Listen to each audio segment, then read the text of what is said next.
Mega daughter Niharika తెలుగులో కలిసి రాకపోవడంతో తమిళ ఇండస్ట్రీకి పయనమైంది. ఒక వెబ్ సిరీస్ లో నటిస్తూనే ఢీ షోలో యాంకర్ గా తన సత్తా చాటిన మెగా హీరోయిన్ నిహారిక ఒక మనసు చిత్రంతో సినీ రంగ ప్రవేశం చేసింది. అయితే అనుకున్న రీతిలో ఆ సినిమా ప్రేక్షకులను మెప్పించలేకపోయింది. దీంతో ఇక నిహారిక తను చేయబోయే తదుపరి సినిమా అందరికీ నచ్చే విధంగా ఉండాలని ఒక మంచి కథ కోసం ఎదురు చూస్తూ ఉంది. ఇప్పుడు ఆమెకు నచ్చే కథ ఆమెను వెతుక్కుంటూ వెళ్ళిందని తెలుస్తుంది.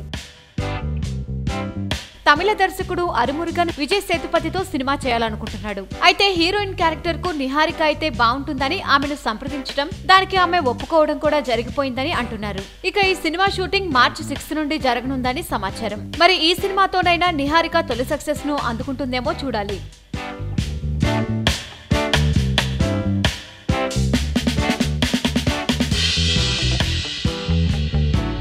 వీలైతే లైక్, కుదిరితే కామెంట్ పెట్టండి. ఇలాంటి ఇంట్రెస్టింగ్ బ్రేకింగ్ బిగ్ న్యూస్ మాకు తెలిసిన వెంటనే మీకు తెలియజేస్తాం.